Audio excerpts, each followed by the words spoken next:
আসসালামু আলাইকুম। আজকের ক্লাসের শুরুতেই তোমাদেরকে ক্যামব্রিয়ান কলেজের পক্ষ থেকে স্বাগতম। তো তোমরা নিশ্চয়ই লবণ সম্পর্কে জানো। তোমরা লবণ সম্পর্কে সেই ক্লাস 8 থেকে পড়ে এসছো। এখন লবণ কি বলতে পারবে? আজকে শুরুতেই তোমাদেরকে লবণ সম্পর্কে জানতে যাচ্ছি। লবণ কি?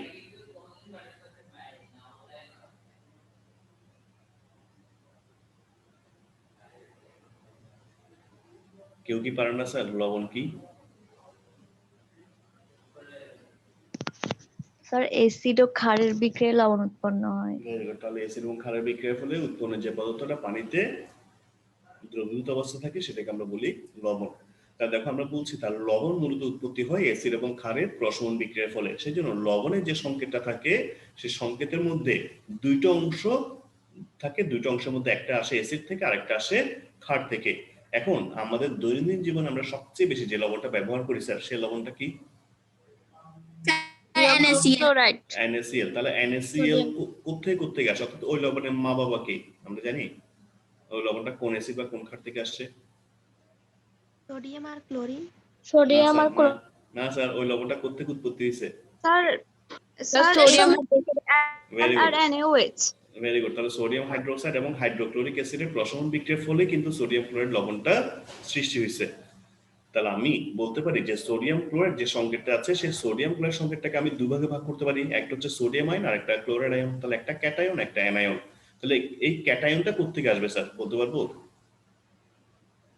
স্যার NaOH থেকে। হ্যাঁ, ভেরি গুড। তাহলে ক্যাটায়নটা আসে মূলত ক্ষার থেকে, অর্থাৎ সোডিয়াম হাইড্রোক্সাইড থেকে আসছে। আর অ্যানায়ন যে অংশটা আছে ক্লোরাইড আয়ন সেটা আসে মূলত অ্যাসিড থেকে। Very good. তাহলে আমরা এই জন্য বলবো যে ক্যাটায়নটা আছে অর্থাৎ লবণের সংকেতের মধ্যে প্রথম যে অংশটা থাকে সেই অংশটা হচ্ছে মূলত ক্ষারীয় মূলক, কারণ এটা একটা ক্ষার থেকে আসে। আর পরবর্তী যে অ্যানায়ন অংশটা আছে সেই অ্যানায়ন অংশটা আসে একটা অ্যাসিড থেকে, সেজন্য এটাকে আমরা বলতে পারি অম্লীয় মূলক। তাহলে আমাদের যে কোনো লবণের সংকেত যখন আমরা দেখব সেখানে প্রথমে যে ধাতুটা আমরা দেখতে পাবো সেটা হচ্ছে কি ক্ষারীয় মূলক, পরে অধক্ষেপ অংশ যেটা থাকবে সেটা হচ্ছে অম্লীয় মূলক। বুঝছি স্যার। আমাদের এখন যে কোনো লবণের সংকেত, যেমন মনে করি আমি তোমাকে বললাম যে কপার সালফেট, এই লবণের মধ্যে ক্ষারীয় মূলক কোনটা স্যার? কপার।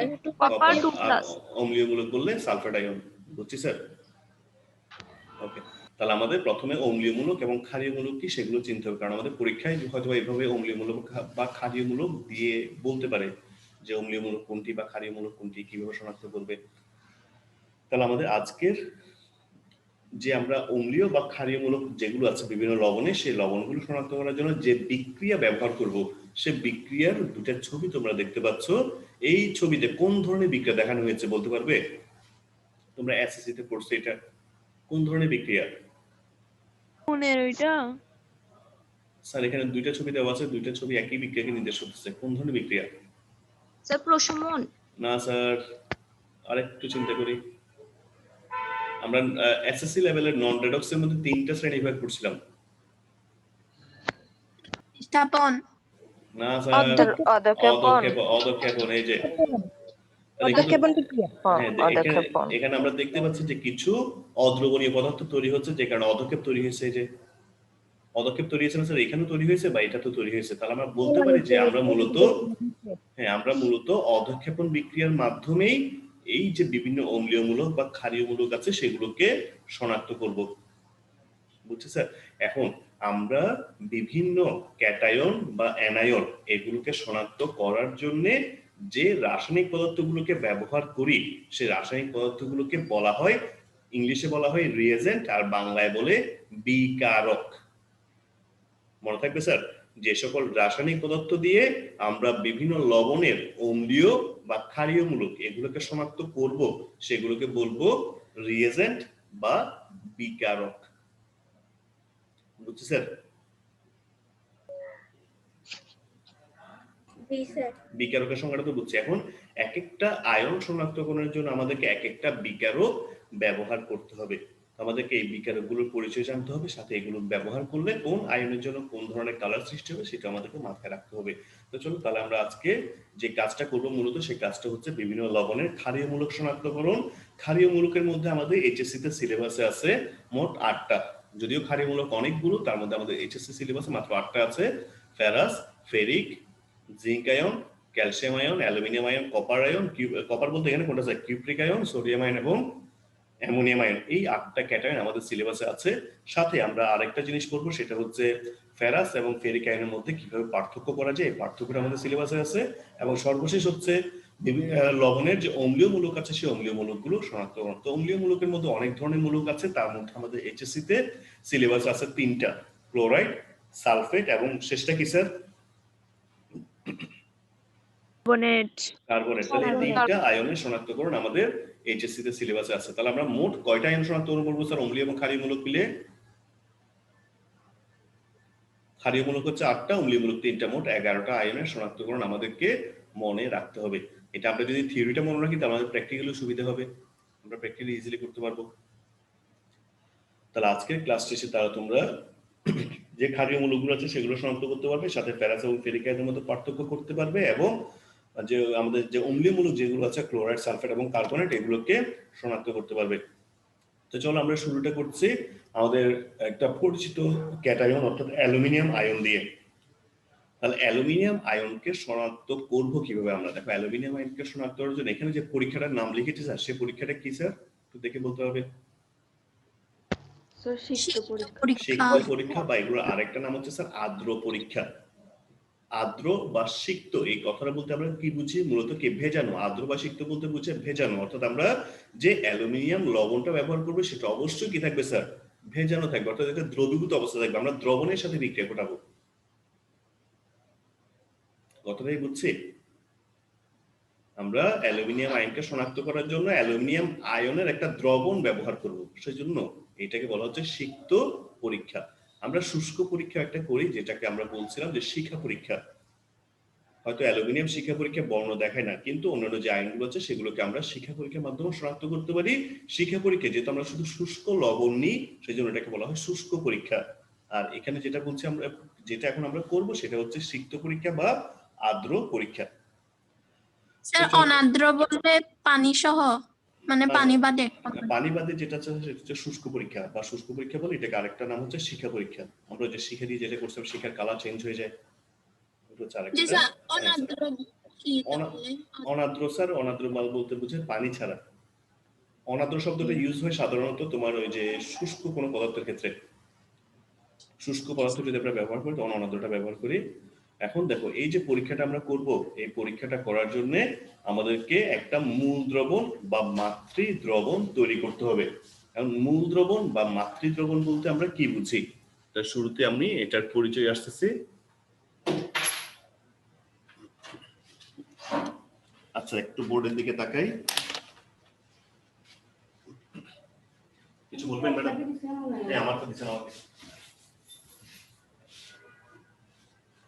তাহলে আমরা প্রথমে আমাদেরকে যে লবণগুলো দেওয়া হবে পরীক্ষা করার জন্য, আমাদেরকে যে লবণ দিবে সেই লবণগুলোকে আমরা এই ধরনের একটা ছোট বাটিতে নিব। এই বাটিটাকে বলবো বেসিন। ঠিক আছে স্যার, আমি আবার বলছি, আমাদেরকে পরীক্ষা করার জন্য যে লবণগুলো দিবে সেই লবণগুলোকে প্রথমে একটা ছোট বাটিতে নিব, আমাদের ল্যাবের মতো থাকবে, এটাকে বলবো স্যার বেসিন। অল্প করে লবণ আমাদেরকে দিবে টেস্ট করার জন্য। এই লবণ থেকে সামান্য পরিমাণ লবণ আমরা একটা টেস্ট টিউবের মধ্যে নিব। টেস্ট টিউবে অল্প পরিমাণ লবণ নিব, লবণ নেওয়ার পরে তার মধ্যে ডিস্টিলড ওয়াটার যোগ করব। ডিস্টিলড ওয়াটারের আরেকটা নাম হচ্ছে পাতিত পানি। স্যার, ডিস্টিলড ওয়াটার কি আমরা চিনি? স্যার, শুষ্ক কোষে ব্যবহারের ক্ষেত্রে তো ব্যবহৃত হয় পাতিত পানি। শুষ্ক কোষে ব্যবহৃত, শুষ্ক কোষ আর ড্রাই সেটে কোথায় ব্যবহার করি পাতিত পানি? স্যার, ড্রাই সেট ইউজ করি না আমরা, আইপিএস এর মধ্যে ইউজ করতেছি। আমাদের ডেইলি আইপিএস এ বা গাড়ির ব্যাটারি যেমনি ইউজ করে পাতিত পানি।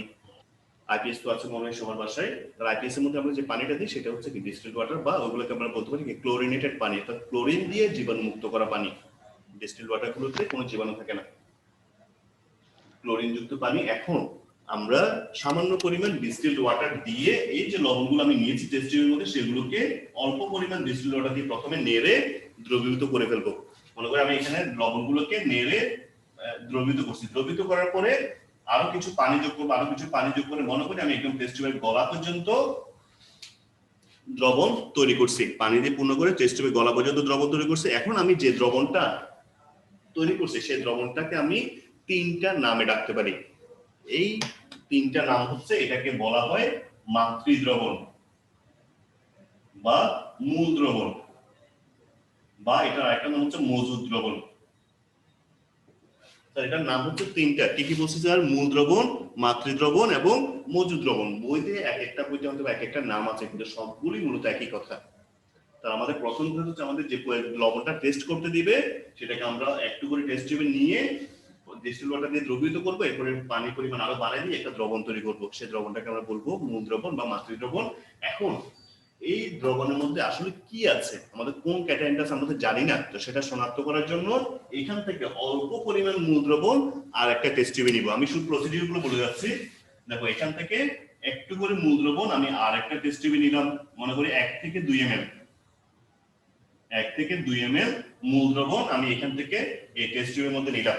নেওয়ার পরে তার মধ্যে আমি প্রথমে সামান্য পরিমাণে সোডিয়াম হাইড্রোক্সাইড যোগ করব।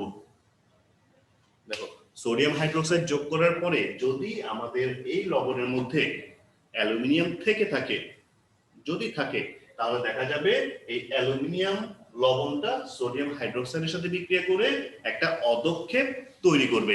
তাহলে আমরা দেখি আমাদের কি কি হচ্ছে, স্লাইডের মধ্যে দেখিনি। তাহলে একটা সাদা বর্ণের অদক্ষেপ পাবো আমরা। স্যার স্ক্রিনে কি ছবিটা দেখতে পাচ্ছি? জি স্যার। আচ্ছা, তাহলে আমাদের মূল দ্রবণের মধ্যে অল্প পরিমাণ সোডিয়াম হাইড্রোক্সাইড যোগ করব। সোডিয়াম হাইড্রোক্সাইড যোগ করার পরে সাদা বর্ণের অদক্ষেপ তৈরি হবে। কিসের অদক্ষেপ সেটা আমরা পরবর্তীতে বিক্রিয়া দিয়ে দেখব। এরপর আমরা কি করব, যে এখানের মধ্যে আরো একটু পরিমাণে সোডিয়াম হাইড্রোক্সাইড যোগ করব। ঠিক আছে, আমরা আরো একটু বেশি পরিমাণে সোডিয়াম হাইড্রোক্সাইড যোগ করলাম।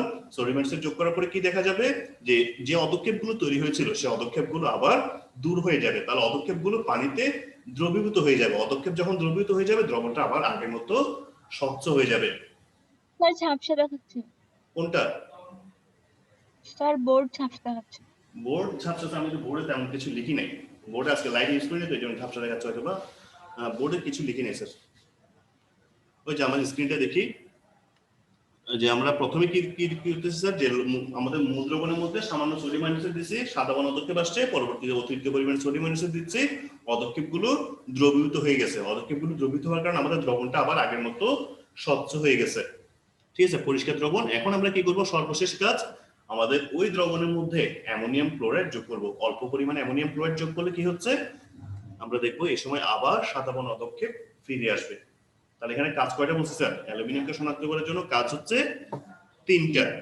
প্রথমে কি করব, আমাদের মূল দ্রবণের মধ্যে সোডিয়াম হাইড্রোক্সাইড দিব, সাদা বর্ণ অদক্ষেপ আসবে। এরপরে কাজটা হচ্ছে আমরা অতিরিক্ত পরিমাণে সোডিয়াম হাইড্রোক্সাইড দিব। অতিরিক্ত সোডিয়াম হাইড্রোক্সাইড দিলে অদক্ষেপ দ্রবীভূত হয়ে যাবে, অর্থাৎ দ্রবণটা স্বচ্ছ হয়ে যাবে। এরপর শেষ কাজ, আবার অ্যামোনিয়াম ক্লোরাইড যোগ করবো। অ্যামোনিয়াম ক্লোরাইড যোগ করলে সাদা বর্ণ অদক্ষেপ আবার ফিরে আসছে। যদি সাদা বর্ণ অদক্ষেপ আবার ফিরে আসে, তাহলে আমরা বুঝে নিব আমাদের নোংরা লবণের মধ্যে অ্যালুমিনিয়াম আয়ন আছে। আমরা একদম কনফার্ম। স্যার তিনটা কাজ। যদি সাদা না আসে, অদক্ষেপ যদি না আসে, হ্যাঁ স্যার ভালো প্রশ্ন করছেন, যদি অদক্ষেপ না আসে এই কাজে, তাহলে আমরা বুঝে নিব যে আমাদের দ্রবণের মধ্যে ক্যালসিয়াম আছে, সরি জিঙ্ক আছে। যদি অদক্ষেপ না আসে, তাহলে জিঙ্ক আছে আমাদের লবণের মধ্যে। জিঙ্ক, দেখো তিনটা প্রসিডিউর হচ্ছে একই রকম, জিঙ্ক, অ্যালুমিনিয়াম, ক্যালসিয়াম, তিনজনের জন্য প্রসিডিউরটা একই রকম। আমি পার্থক্যটা কি বলে দিব স্যার এখন? স্যার ক্যালসিয়ামেরটা বলে দেন। হ্যাঁ, পার্থক্যটা আমি বলে দিচ্ছি। এই যে আমরা যে এখানে দুইটা কাজ করছি, প্রথমে কি করছি, সোডিয়াম হাইড্রোক্সাইড দিচ্ছি, সাদা বর্ণ অদক্ষেপ আসছে। এরপর বেশি পরিমাণে সোডিয়াম হাইড্রোক্সাইড দিচ্ছিলাম, অদক্ষেপটা চলে গেছে। আমাদের যে তিনটা আয়নের কথা বলছি আমরা, অ্যালুমিনিয়াম, জিঙ্ক, ক্যালসিয়াম, এদের মধ্যে অ্যালুমিনিয়াম এবং জিঙ্কের বেলায় আমরা অতিরিক্ত পরিমাণে সোডিয়াম হাইড্রোক্সাইড যোগ করলে অদক্ষেপ দূর হয়ে যায়, অর্থাৎ অদক্ষেপ দূর হয়ে সাদা বর্ণ স্বচ্ছ দ্রবণ তৈরি হয়। কিন্তু ক্যালসিয়ামের বেলায় অদক্ষেপটা দূর হয় না। আমরা বেশি পরিমাণে সোডিয়াম হাইড্রোক্সাইড দেওয়ার পরেও যদি অদক্ষেপটা না যায়, তাহলে আমরা বুঝে নিব আমাদের নোংরা লবণের মধ্যে ক্যালসিয়াম আছে। অদক্ষেপ চলে গেলে কি কি থাকতে পারে স্যার? অ্যালুমিনিয়াম আর জিঙ্ক। অ্যালুমিনিয়াম আর জিঙ্ক। এখন অ্যালুমিনিয়াম আর জিঙ্কের মধ্যে কোনটা আছে কনফার্ম হবো কিভাবে? স্যার NH4Cl যদি দেওয়ার পরে যদি এটা অদক্ষেপ আসে, তাহলে এটা অ্যালুমিনিয়াম, যদি না আসে তাহলে এটা জিঙ্ক। বুঝে গেছেন স্যার, তিনটা আয়ন শনাক্তকরণ। আমরা একের ভিতর 3 পড়তেছি, আগে ছোটবেলায় কিছু বই পড়ছিলাম যে একের ভিতর 4, একের ভিতর 5। ঠিক আছে, আমাদের ছোটবেলায় এরকম ছিল। অর্থাৎ বাংলা একটা ছোট একটা বই ছিল ধারাপাত, সেটার মধ্যে বাংলাও ছিল, ইংরেজিও ছিল, আরবিও ছিল, এই ধরনের। তো তোমাদের কি একই বিক্রিয়া দিয়ে আমরা কি তিনটা আয়ন শনাক্তকরণ করতেছি, এই তিনটে কি স্যার বলতে পারবো? জি স্যার। জি আচ্ছা স্যার। একের ভিতর এটা তিন। একবার বলেন। আবার আচ্ছা দেখো, আমাদের অল্প পরিমাণ মূল দ্রবণ নিব একটা টেস্ট টিউবে, সেখানের মধ্যে সামান্য পরিমাণ সোডিয়াম হাইড্রোক্সাইড দিব। সোডিয়াম হাইড্রোক্সাইড দেওয়ার পরে দেখবো সাদা বর্ণ পদক্ষেপ আসবে সবার জন্যই, ক্যালসিয়াম, অ্যালুমিনিয়াম, জিঙ্ক সবার জন্যই সাদা বর্ণ পদক্ষেপ আসবে। এরপর আমরা অতিরিক্ত পরিমাণ সোডিয়াম হাইড্রোক্সাইড যোগ করব। অতিরিক্ত পরিমাণ সোডিয়াম হাইড্রোক্সাইড যোগ করার পরে দেখি যে না, পদক্ষেপটা যাচ্ছে না, পদক্ষেপটা রয়ে গেছে, তাহলে আমরা বুঝে নিব আমাদের নমুনা লবণের মধ্যে ক্যালসিয়াম আছে। হ্যাঁ, আর যদি পদক্ষেপ না যায়, সরি পদক্ষেপ যদি চলে যায়, তাহলে আমরা বুঝে নিব আমাদের নমুনা লবণের মধ্যে কি কি আছে স্যার, অ্যালুমিনিয়াম বা জিঙ্ক। Aluminium, zinc. ঠিক আছে, এরপর কি করব, অ্যালুমিনিয়াম না জিঙ্ক কোনটা আছে সেটা শনাক্ত করার জন্য আমরা অ্যামোনিয়াম ক্লোরাইড যোগ করব একটু করে। অ্যামোনিয়াম ক্লোরাইড যোগ করার পরে যদি দেখি যে ওই স্বচ্ছ দ্রবণ থেকে পুনরায় পদক্ষেপ তৈরি হয়েছে, তাহলে আমরা বুঝে নেব সেটা হচ্ছে অ্যালুমিনিয়াম। আর যদি পদক্ষেপ না আসে তাহলে হবে জিঙ্ক। বুঝছি স্যার? জি স্যার। জি আমরা স্যার। একই পরীক্ষা দিয়ে তিনটা আয়নের শনাক্তকরণ করে ফেলছি। তাহলে আমাদের 8টা আয়ন ছিল, 8টা থেকে কিন্তু আমরা 3টেই করে ফেলছি। এখন আসা যাক এখানে কি কি রিঅ্যাকশন হয়, রিঅ্যাকশন গুলো আমরা দেখে নিই। আমাদের তো বিক্রিয়াও লিখতে হবে স্যার। প্রথমে দেখো, আমাদের মনে করি আমাদের নমুনা লবণটা হচ্ছে অ্যালুমিনিয়াম ক্লোরাইড। তাহলে অ্যালুমিনিয়াম ক্লোরাইডের সাথে যদি আমরা সোডিয়াম হাইড্রোক্সাইড যোগ করি, তাহলে দেখো তো কি হবে স্যার, এখানকার ক্যাটায়নের সাথে এখানকার অ্যানায়ন যোগ হবে, তাহলে অ্যালুমিনিয়াম হাইড্রোক্সাইড হবে এবং সোডিয়াম ক্লোরাইড হবে। এই রিঅ্যাকশনটাই বুঝছি স্যার? জি স্যার। এখানে এই সমতা করি নাই, সমতা করার প্রয়োজনটাও নেই, তোমরা যদি পারো সমতা করবে, না পারলে সমতার প্রয়োজন নেই। ঠিক আছে, এখানে 3 মোল সোডিয়াম হাইড্রোক্সাইড লাগবে, এখানে 3 মোল সোডিয়াম ক্লোরাইড উৎপন্ন হবে, এতটুকু সমতা পারলে করবে, না পারলে প্রয়োজন নেই। তাহলে অ্যালুমিনিয়াম ক্লোরাইড সোডিয়াম হাইড্রোক্সাইডের সাথে রিঅ্যাকশন করার পরে প্রথম দিকে কি হবে, অ্যালুমিনিয়াম হাইড্রোক্সাইডের সাদা বর্ণের অদক্ষেপ তৈরি হবে। এখন এই অদক্ষেপের মধ্যে যখন আমরা অতিরিক্ত পরিমাণে সোডিয়াম হাইড্রোক্সাইড যোগ করব, তখন দেখব যে অ্যালুমিনিয়াম হাইড্রোক্সাইড সোডিয়াম হাইড্রোক্সাইডের সাথে মিলে একটা, দেখো এই দুইটাকে যদি আমরা একসাথে সংযোজন করি, সংযোজন বিক্রিয়ার ফলে কি তৈরি হয়েছে জানি? সংযোজন বিক্রিয়ায় একাধিক বিক্রিয়ক মিলে একটাই উৎপাদ। একাধিক বিক্রিয়ক মিলে যখন একটা উৎপাদ হবে স্যার, তখন দেখুন এই যে আমরা যে অ্যালুমিনিয়াম হাইড্রোক্সাইড নিচ্ছি, অ্যালুমিনিয়াম হাইড্রোক্সাইডের সাথে সোডিয়াম হাইড্রোক্সাইড, এই দুইটাকে যোগ করো। এই দুইটাকে যোগ করলে কি কি হচ্ছে স্যার, দেখো সোডিয়াম, অ্যালুমিনিয়াম এবং হাইড্রোক্সাইড হচ্ছে এখানে 4টা।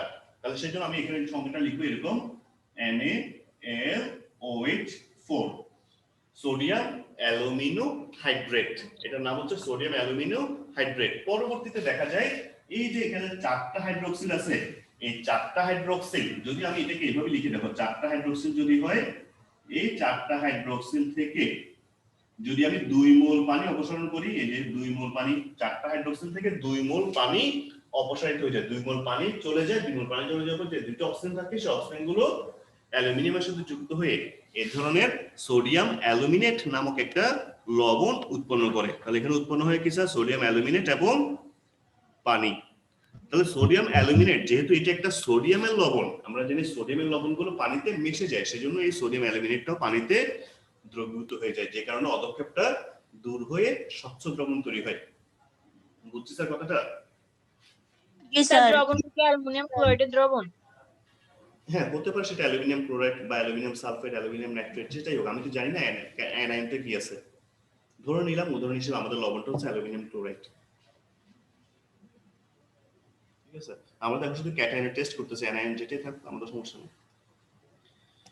তাহলে পরবর্তী ধাপে দেখা যায় আমরা যখন অ্যামোনিয়াম ক্লোরাইড যোগ করি, তখন দেখা যায় এই সোডিয়াম অ্যালুমিনেট পুনরায় অ্যামোনিয়াম ক্লোরাইডের সাথে বিক্রিয়া করে, অ্যামোনিয়াম ক্লোরাইডের সাথে বিক্রিয়া করার পরে এখানে কি উৎপন্ন হচ্ছে, আবার অ্যালুমিনিয়াম হাইড্রোক্সাইড, সোডিয়াম ক্লোরাইড এবং অ্যামোনিয়া গ্যাস উৎপন্ন হয়। তাহলে এখানে অ্যালুমিনিয়াম হাইড্রোক্সাইড উৎপন্ন হওয়ার কারণে আমরা বলতে পারি যে অদক্ষেপটা আবার ফিরে আসবে। অ্যালুমিনিয়ামের বেলায় ফিরে আসে, কিন্তু জিঙ্কের বেলায় ফিরে আসবে না। তাহলে রিঅ্যাকশন গুলো কি পারবো, বুঝছে কিনা? জি স্যার। স্যার অ্যালুমিনিয়াম ক্লোরাইডের পরিবর্তে অন্য কিছু দেওয়া যাবে? হ্যাঁ স্যার, তুমি অ্যালুমিনিয়াম নাইট্রেট দাও, অ্যালুমিনিয়াম সালফেট দাও, যেটা খুশি, যে কোনো একটা লবণ দিলেই হবে। স্যার উৎপাদের কথাটা আরো একবার বলেন। কোনটা স্যার? উৎপাদ অনেকগুলো উৎপাদ একসাথে হয়ে কি হয়? আচ্ছা, দুইটা একসঙ্গে যুক্ত হয়ে সোডিয়াম অ্যালুমিনো হাইড্রেট, দেখো এখানে Na একটা, Al একটা আর OH 4টা, এই সবগুলো মিলে কি হবে স্যার, NaAlOH4, সোডিয়াম অ্যালুমিনো টেট্রাহাইড্রেট। পরবর্তীতে এটা ভেঙে যায়, এটা ভেঙে গিয়ে ওখান থেকে ওই যে চারটা হাইড্রোক্সিল ছিল, সেই চারটা হাইড্রোক্সিল থেকে 2 মোল পানি চলে যায়। 2 মোল পানি চলে যাওয়ার পরে এভাবে সোডিয়াম অ্যালুমিনেট নামক একটা লবণ উৎপন্ন হয়। এই লবণটা যেহেতু সোডিয়ামের লবণ, সেজন্য এটা পানিতে মিশে যায়, অর্থাৎ অধঃক্ষেপটা দূর হয়ে যায়। তো স্যার আশা করি এটা পারবো আমি। এরপরে আমরা চলে যাচ্ছি আমাদের পরবর্তী যে আয়ন শনাক্তকরণ আছে, সেটা হচ্ছে কপার আয়নের শনাক্তকরণ। কপার আয়ন শনাক্ত করার জন্য স্যার আমরা এখানে একটা বিকারক ব্যবহার করতেছি। এই বিকারকটা হচ্ছে একটা জটিল যৌগ। এই যৌগটা কিভাবে সৃষ্টি হচ্ছে স্যার, এটা আমরা যখন তৃতীয় অধ্যায়টা পড়বো, তৃতীয় অধ্যায়ের মধ্যে এই যৌগের সৃষ্টিটা কিভাবে হচ্ছে সেটা আমরা দেখব। এখন এই যে যৌগটা আমরা ব্যবহার করছি, এটা হচ্ছে একটা হালকা হলুদ বর্ণের একটা দানাদার পদার্থ। এই পদার্থটার নাম হচ্ছে পটাশিয়াম ফেরোসায়ানাইড। এটার নাম হচ্ছে পটাশিয়াম ফেরোসায়ানাইড। এটা হচ্ছে হালকা হলুদ বর্ণের দানাদার লবণ। এটাকে যখন আমরা পানিতে মেশাবো তখন দেখবো যে এটাও বর্ণহীন দ্রবণ তৈরি করবে আমাদের। তাহলে নমুনা লবণ যেটা আছে, সেই নমুনা লবণের মধ্যে যদি কপার থেকে থাকে, কপার এই পটাশিয়াম ফেরোসায়ানাইডের সাথে যখন যুক্ত হয়, তখন দেখো এখান থেকে কপার পটাশিয়ামকে প্রতিস্থাপিত করে কপার ফেরোসায়ানাইড উৎপন্ন করে। এখন দেখি এখানে কপারের যোজনী কত স্যার এই আয়নটাতে? কপারের 2 তাহলে পটাশিয়ামের যোজনী হচ্ছে 1। তাহলে একটা কপার 2টা পটাশিয়ামকে সরাতে পারে। তাহলে 2টা কপার এসে এই বিক্রিয়া আমরা দেখবো যে মোট 4টা পটাশিয়ামকে সরাই দিবে। তাহলে 2টা কপার এসে 4টা পটাশিয়ামকে সরাই দিয়ে এভাবে কপার ফেরোসায়ানাইডের লালচে বাদামি বর্ণের অধঃক্ষেপ তৈরি হয়। তো স্যার এই বিক্রিয়ার ক্ষেত্রে, এগুলোর ক্ষেত্রে স্যার আমি ছবি চেষ্টা করছি, নেটে পাই নাই। তো ছবি না পাওয়ার কারণে কি করছি স্যার, একটু আপনাদের বোঝার সুবিধার্থে আমি আমার লেখার যে ব্যাকগ্রাউন্ডটা, সেই লেখার ব্যাকগ্রাউন্ডে লালচে বাদামি দেওয়ার চেষ্টা করছি। স্যার লেখার ব্যাকগ্রাউন্ডে যেটা আছে ওই কালারের একটা অধঃক্ষেপ তৈরি হয়। বুঝছেন? এগুলো তো আসলে পরীক্ষা করে দেখার জিনিস, প্র্যাকটিক্যালের কাজ। তো এখানে যেহেতু পারতেছি না, তো সেজন্য এভাবে কালার দিয়ে বুঝতে হচ্ছে স্যার, লালচে বাদামি বর্ণের অধঃক্ষেপ তৈরি হবে কপার ফেরোসায়ানাইডের। তো এটা হচ্ছে খুব সহজ একটা পরীক্ষা। এই পরীক্ষার সাহায্যে আমরা কপারকে শনাক্ত করতে পারি। এরপর আসি স্যার ফেরাস এবং ফেরিক আয়নের মধ্যে পার্থক্যকরণ। তাহলে ফেরাস এবং ফেরিক আয়নের মধ্যে আমরা ফেরাস এবং ফেরিককে শনাক্তকরণ বা পার্থক্যকরণ, এটা আমরা 3টা বিকারক ব্যবহার করে পড়ব। কয়টা বলছি স্যার? 3টা বিকারক ব্যবহার করে আমরা ফেরাস এবং ফেরিক আয়নের পার্থক্য বা শনাক্তকরণটা করব। এদের মধ্যে প্রথম যে বিকারকটা আমরা ব্যবহার করব সেটা আমরা একটু আগে দেখেছি, পটাশিয়াম ফেরোসায়ানাইড। দেখো আমাদের নমুনা লবণের মধ্যে যদি ফেরাস থেকে থাকে, ফেরাস আয়ন যদি থাকে, তাহলে দেখা যাবে এই ফেরাস আয়ন পটাশিয়াম ফেরোসায়ানাইডের সাথে যখন যুক্ত হবে, তখন এই ফেরাস আয়ন যেহেতু তার যোজনী 2, সে এখান থেকে এই কপার পটাশিয়াম ফেরোসায়ানাইড থেকে 2টা পটাশিয়ামকে প্রতিস্থাপিত করতে পারবে। 2টা পটাশিয়ামকে যদি প্রতিস্থাপিত করে, এখানে আরো পটাশিয়াম 2টা রয়ে যাবে না স্যার? জি স্যার। পটাশিয়াম আরো 2টা রয়ে যাবে। 2টা পটাশিয়াম রয়ে গেলে আমরা এখানে কি পাবো? সংকেতটা K2FeCN6, FeCN6। তাহলে এটার নাম হচ্ছে পটাশিয়াম ফেরাস ফেরিসায়ানাইড। নাম কি বলছি স্যার? Potassium ferrous ferricyanide. এটা হ্যাঁ, এবং এখানে দেখো আমি সমতাটা করি না, এখানে 2K+ হবে। 2টা পটাশিয়াম আয়ন তৈরি হবে। এই যে যৌগটা তৈরি হচ্ছে, এই যৌগটার আমরা হালকা নীল বর্ণের অধঃক্ষেপ পাবো। আমার ব্যাকগ্রাউন্ডে কালারটা যেরকম স্যার, যে লেখার নিচে ব্যাকগ্রাউন্ডে ওটা হালকা নীল বর্ণের অধঃক্ষেপ পাওয়া যায়। এখন যদি ফেরিক আয়ন হয়, আমাদের নমুনা লবণটা যদি ফেরিক আয়নের হয়, তাহলে দেখবো এই যে ফেরিক আয়ন পটাশিয়াম ফেরোসায়ানাইডের সাথে বিক্রিয়া করার পরে দেখো ফেরিক আয়নের মধ্যে আয়রনের যোজনী কত স্যার? 3। তাহলে সে এখান থেকে কয়টা পটাশিয়ামকে সরাতে পারবে? 6টা। না স্যার, 3টা। 4টা পটাশিয়াম আছে, এখান থেকে সে 3টাকে সরাই দিতে পারবে। তো 3টাকে সরালে এখানে কি থাকবে স্যার? কে একটা থাকবে। তাহলে এখানে আমরা পাবো potassium ferric ferricyanide. Potassium ferric ফেরিসায়ানাইডের আমরা এই সময় গাঢ় নীল বর্ণের অধঃক্ষেপ পাবো। তাহলে যদি ফেরাস আয়ন হয় হালকা নীল, আর যদি ফেরিক আয়ন হয় গাঢ় নীল। কোনো প্রশ্ন আছে স্যার? 3K না? হ্যাঁ, 3K+ হবে এখানে। প্রথমটা হবে 2K+, পরেরটা হবে 3K+। জি স্যার। এটাই বুঝছি স্যার। জি স্যার। একই বিকারক ব্যবহার করে আমরা দেখো ফেরাস লবণ হলে হালকা নীল বর্ণ অধঃক্ষেপ পাবো, ফেরিক হলে গাঢ় নীল বর্ণ অধঃক্ষেপ পাবো। তাহলে এটা দিয়ে, এই বিকারকটা দিয়ে আমরা ফেরাস এবং ফেরিকের মধ্যে পার্থক্য করতে পারি বা ফেরাস এবং ফেরিক আয়নকে শনাক্ত করতে পারি। এরপরে যেটা আমরা করব সেটা হচ্ছে এরপর আমরা যেটা করতেছি সেটা হচ্ছে পটাশিয়াম ফেরিসাইনেট। এর আগে আমরা পড়েছিলাম পটাশিয়াম ফেরোসাইনেট K4, এখানে দেখো K3 দেখতে পাচ্ছি। যৌগটা একই ধরনের দেখতে, নামটাও অনেকটা একই রকম, শুধু ওটা ছিল ফেরো আর এটা হচ্ছে ফেরি। তাহলে পটাশিয়াম ফেরিসাইনেট যখন আমরা ব্যবহার করব, তাহলে দেখো এখানে আয়রনের যোজনী 2, সেখান থেকে কয়টা পটাশিয়ামকে সরাতে পারবে স্যার?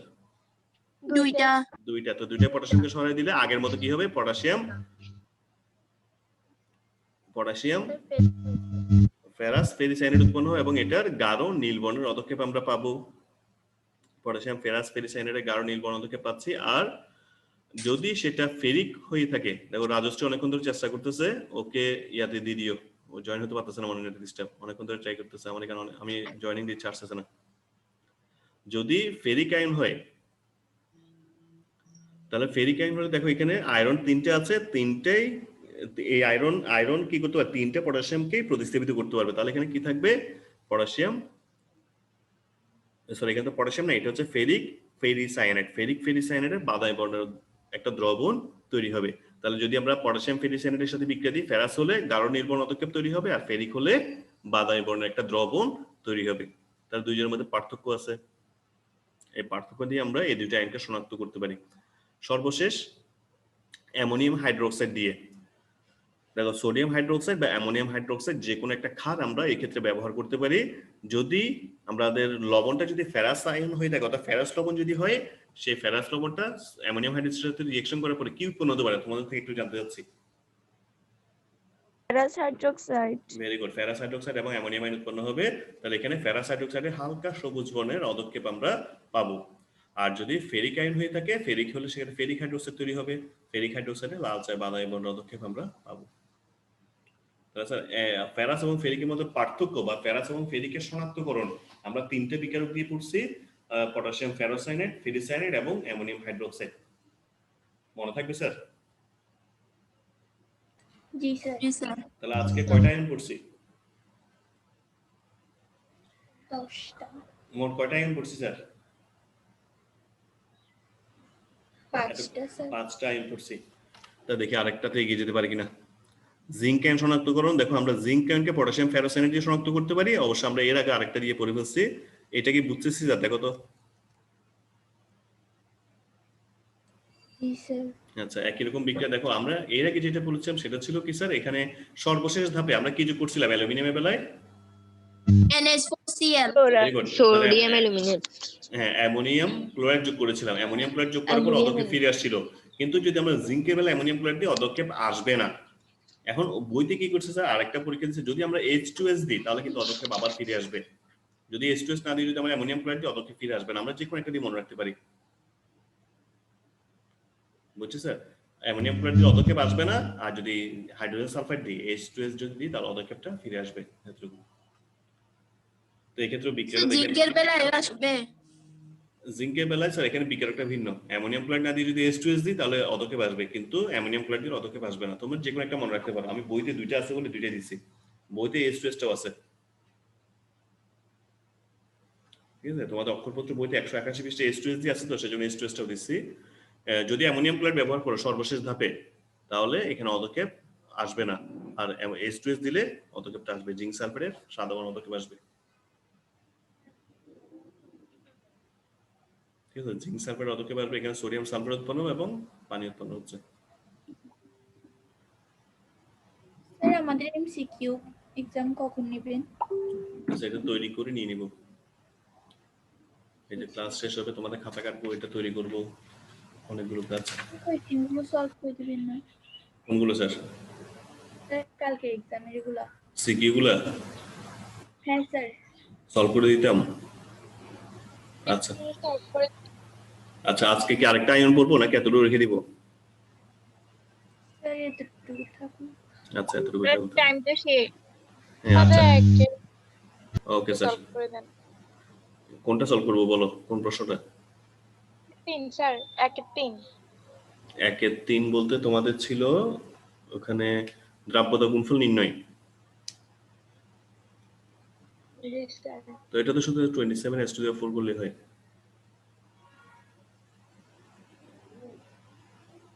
ওটা কি স্যার AB3 টাইপের যোগ না?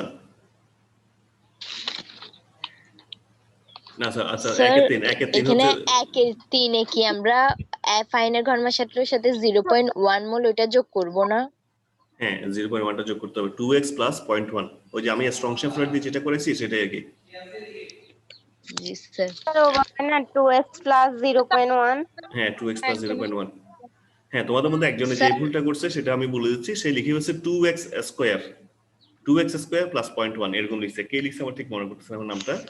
স্যার হ্যাঁ স্যার x ধরে না করে আমরা যদি এখানে s ধরে করি? সমস্যা নাই, কোনো সমস্যা নাই, s বড় x বড় a b c d থেকে তুমি যেটা খুশি এটা ধরো, আমার কোনো সমস্যা নেই, নিয়মটা অঙ্ক ঠিক থাকলে হইছে। স্যার ঠিক আছে তোমার যেটা খুশি এটা ধরো। তো স্যার এটা তো আমি করাইছিলাম স্ট্রং শেপ ফ্লোরাইড দিয়ে, দ্রাব্যতার মান চেঞ্জ হচ্ছে যেটা ওই দিন আসলে বোর্ড 2017 সালে যেটা আসছে ওটা মতো করে দিছে।